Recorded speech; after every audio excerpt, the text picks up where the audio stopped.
Hi guys, and welcome back to my channel. How are you today? Ready for some new drama? Let's go to the first one, about OP's father and stepmother, and how OP found out their secret and revealed it to her stepsister. Listen to the story, guys, to find out about the secret, and of course to hear my insights. Enjoy the stories, and don't forget to like and subscribe. And of course, don't forget to leave a comment. My mom died from her 2-year fight with cancer 3 years ago. January 2016. Our family was heartbroken. After she died, my dad quickly got rid of all her things, before my brother and I had a chance to keep memorabilia, sold the house, and got the duck out soon after. He moved in with a roommate. It was obvious he was living with his new girlfriend. We always met at the restaurant, and he never even gave us the exact address of where he lived. Instead, he would meet us as a SBUX to pick up gifts, etc.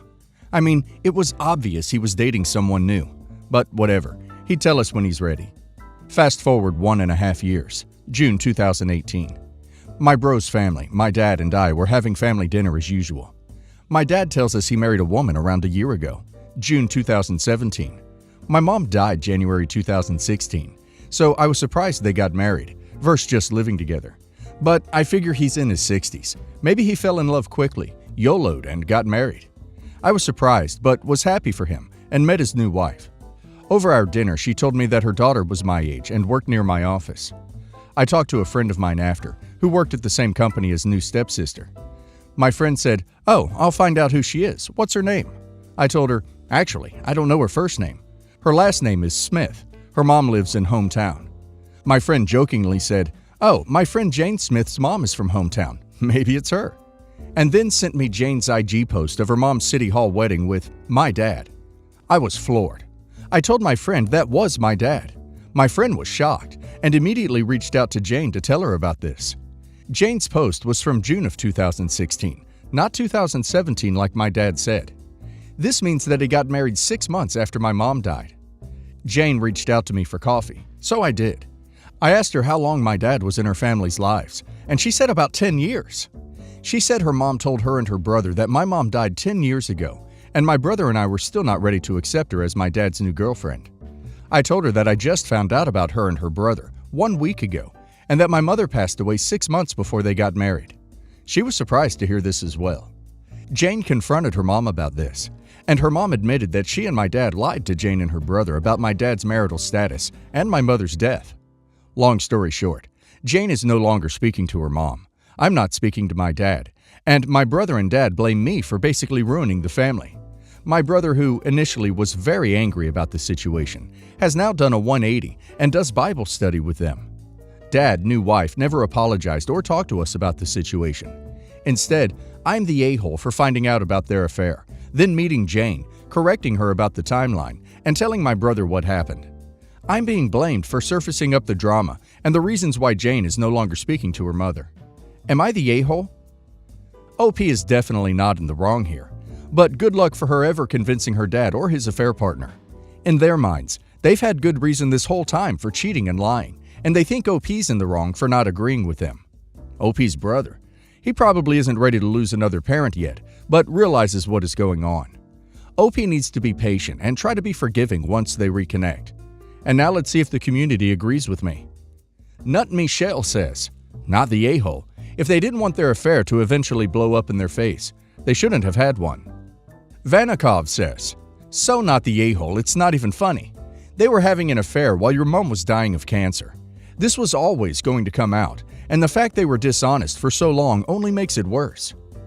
Crazy Mary 21 says, "Not the a-hole. Your dad is a scumbag, and his mistress wife is right there with him. They ruined their own families by lying and cheating, and no amount of Bible study will save them. You should probably let them know that right before you cut that toxicity out of your life." My 43 male, soon-to-be ex-wife of 20 years, walked out on me this year, 6 months ago. My father, 74, sent me a draft of his annual Christmas letter, asking if there are any corrections to this year's draft. Note, he does this letter every year and always asks me and my siblings for updates, as he sometimes gets the stories, events wrong. He sends the letter to all his friends and extended family as his Christmas card, 100 people. The letter says that my soon-to-be ex-wife unexpectedly left me and thus left our family this year, as one of the events this year. I replied to his email to remove it prior to sending it out to everyone. He responded and asked why. I said my life is not gossip for his 100 closest friends. I don't know them, and it is none of their business. I thought that the issue was settled, but he brought it up again today when I was talking to him, saying it is true, and he didn't understand what the issue is. I told him I don't know any of these people, and don't think that it is needed. He responded and said his extended family, most of whom I don't even know, and friends frequently ask how the family is doing. For reference, you cannot change my father's mind on anything if he has decided something. I told him to do whatever he wants, to take me off his mailing list and not ask me to proofread it in the future. I don't want to have anything to do with it. He got upset at me for saying I didn't want to be involved in his letter any longer, and asked me if I ever thought my knee-jerk reaction to small things may be part of the reason my soon-to-be ex-wife left me. I was so upset that I said I have to go and hung up. My father has tried to be supportive since my soon-to-be ex-wife left, but has during this time done stuff that I find offensive, such as this. In the last 6 months, there have been a couple of times where he has tried to fix me, to help me get over it, and I've told him to stop, and he won't listen, so I've gotten up and left his house. I was so upset. Am I overreacting? Would I be the a-hole if I cut him off, going no contact for a while at least, and not going to Christmas? This would kill my mom, whom I spoke to and agrees with me. OP needs to try explaining to him, although it is so obvious, that Christmas is supposed to be all about celebrating, and nobody wants to read about someone else's pain in a Christmas letter. Jeez. Using your kid's divorce as Xmas letter fluff is rude. It's no one's business. All it does is give them something to gossip about. Don't you think so, guys? And now let's hear the community's opinion. 88 Toddler says, "Not the a-hole. It is your life and it is your story. You get to choose when and how you tell it. He will have to deal with taking no as an answer. Also, what the hell does STBXW mean? Starbucks waifu? It sounds like a car." Nearly Nonchalant says, "Not the a-hole. Give your father an addition to his newsletter. My son has put me in a 3-month timeout for sharing his personal information with strangers for my own benefit." Lost Conda says, "Wow, not the a-hole. That comment about, is this maybe why your soon-to-be ex-wife left you, is way out of line. It's obviously not his place to share that info in some family newsletter, but to say that to you, gosh, that's so mean and thoughtless." I'm a 15 female. My mom and dad divorced when I was a baby. I spend most of my time with my mom and every other weekend with my dad. When I was in elementary, middle school, I went to an art class hosted by Mrs. Annie on Saturdays. In 4th grade, I asked my dad if I could go on his weekends too, and he told me that if I wanted to go on his weekends, then I would need to cover both the cost of each lesson, $12 for 4 hours, plus $5 to contribute towards the DirecTV recording feature, since he had to miss his TV shows to take me. I was able to go 3 times on his days using money I had saved from holidays. I told my mom that I was sad because I didn't have any more money left to be able to go to Mrs. Annie's on Dad's weekend. My mom didn't realize Dad was making me pay for my own lessons and flipped out at him. From then on, she would pick me up on his Saturdays for art class. We haven't had time to go to Mrs. Annie since I got into high school, but I still do art and go to online lessons whenever I have the chance. Dad had a party at the house with a bunch of people from his work. I thanked him for dinner. He said he wanted me to stay at the table and talk to his work friends, but I told him that I needed to finish a school project and went to my room. Later, one of my dad's work friends came up to me and told me that I should have done what my dad wanted me to, and I should have more gratitude towards my dad because on top of raising and supporting me, he's the reason why I'm an amazing artist. Dad showed his work friends my art and said that I was an amazing artist because of him and all the expensive art lessons that he paid for. I told the work friend that my dad has never paid for any of my art lessons, and how when I was a 4th grader, he refused to take me to art lessons unless I paid the $12 fee myself, and gave him $5 to contribute to the DirecTV recording feature. His friend apologized for the misunderstanding, and I forgot about it until Dad started lecturing me last week. The work friend told all the other coworkers that Dad never paid for my art lessons and tried making me pay for them. Some of his coworkers now only talk to him for business reasons, but most of them are making fun of him and saying stuff like, that's so expensive, but we can have OP save up her lunch money so she can cover it. Right, Daniel? My dad.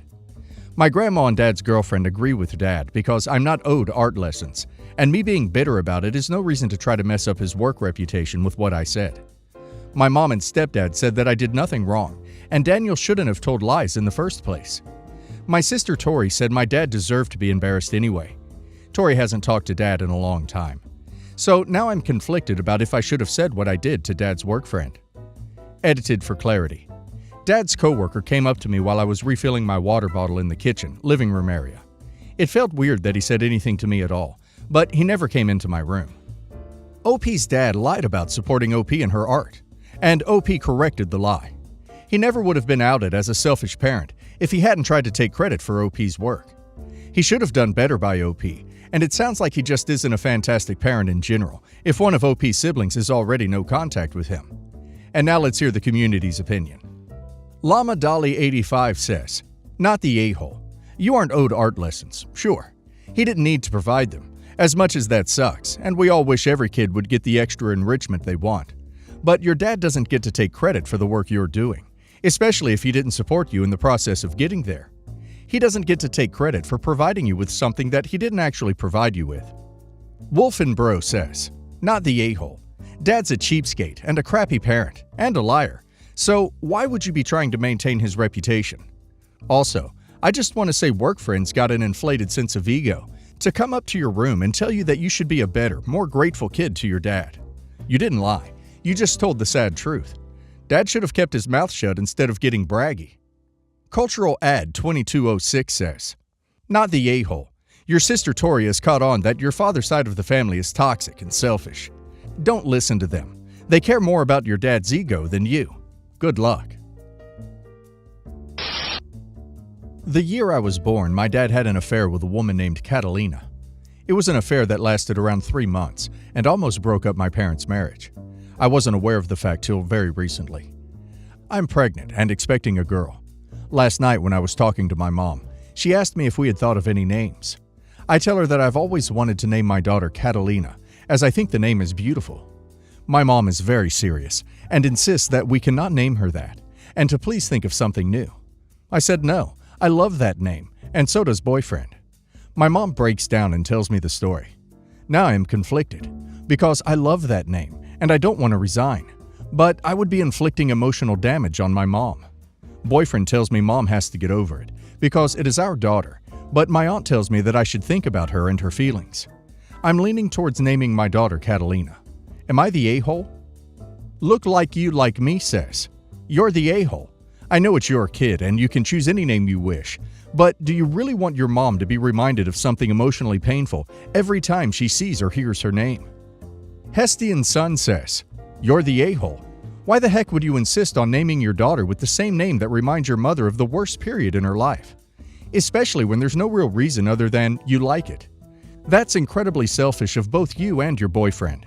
Your mother will want to cry literally every time she sees your granddaughter. Why do that to both of them? How hard is it to find any other name?" Actual Disaster By says, "You're the a-hole. I was named after a woman my dad had been with, while my brother was named after a dude that my mom had been with. We grew up hating our names because of this, always knowing that every time one parent would say our names, it brought up super unpleasant memories for the other. Don't inflict that kind of thing on your kid, that you eventually have to explain when she questions why grandma gets all sad and teary-eyed every time she hears the granddaughter's name." Edit. The name is so important to us because Catalina was the woman that took me in overseas and introduced me to boyfriend and died a couple of months ago. Edit 2. I think I am the a-hole here. I will talk to both my mom and boyfriend and see if we can settle for Catalina as a middle name. Edit 3. A comment pointed out that my Catalina would not want this. I think they're completely right. I will talk to boyfriend, and rather than middle name, we can find like a short name like Cat to give her the essence of the name, but not the name that would hurt my mom. Update. I had lunch with my mom and showed her this post and your responses. She was horrified by some things you guys said. Some of the meaner things like I don't care about my mom, and that I'm a horrible human being, and even one saying my mom will tell my daughter someday the meaning behind her name because she's vindictive. It was a nice conclusion to the topic. My mom herself liked the idea of the middle name very much and insisted we keep it, as she doesn't want to deprive my boyfriend from that choice. And yesterday evening we decided we are going to use my mom's second name as the first name for my daughter, a thing which brought her to tears. All in all, she doesn't want my father's ex-affair to have a grip on her life any longer, and did indeed decide to take up therapy after her breakdown. So our lives are better than ever. She got the big secret off her shoulders. I will not be attempting to make amends with my father, and my mom is giving her happiness a shot. I, male 35, married my wife, female 36, a year ago. She's divorced from her ex-husband Joseph, male 39, and they share custody of their daughter Mia, female 15. Joseph has always been a crap stirrer. He tends to start arguments and setting everyone up to argue with each other, whether it be me, my wife, her family, etc. Somehow framing me as the cause for all the terrible things happening. So my wife has been trying to find a job and finally got an opportunity to work at a decent company not too far from where we lived. She had an interview and was waiting for a response when the company called and told her that her husband contacted them and told them that she had XYZ issues, which resulted in her getting disqualified for the position. She came and yelled at me, accusing me of sabotaging her career and trying to control her while ruining her reputation. I swore that I had nothing to do with it, but she said the company said that her husband contacted them. They refused to reveal his contact info. I figured it was Joseph, especially when he hinted about it. He'd usually call to brag about causing an issue and making me the bad guy. I didn't wait for his call. I called him myself, put him on speaker and had my wife listen. I lured him into confessing and bragging about impersonating me and ruining the opportunity for my wife. My wife was furious. She left, and there was a huge argument at his house. He called me yelling, saying that I set him up, and that my wife won't get off his back about it now, and moreover, his daughter Mia is now not speaking to him. He said I should have minded my own business, since this wasn't about me, but I said that he was the one who tried to set me up. Anyways, he's pissed and is still making a fuss about me invading his privacy, and keeps giving me crap about it. Let them eat hay says, not the a-hole, but I have to ask, knowing how her ex is, why did she immediately think it was you and not him ducking with her? And has she genuinely apologized? Straight Singer 2912 says, not the a-hole. He's mad at you? Frankly, I would go to the police, and then to a lawyer. Impersonating someone, sabotage. This is beyond conflict or pranks, and needs to be shut down right now. What next? He calls up Mia's intended college and tells them her grades were fake so she doesn't get to go? HP Nerd 44 says, not the a-hole, and your wife might want to talk to a lawyer. Sounds like defamation to me.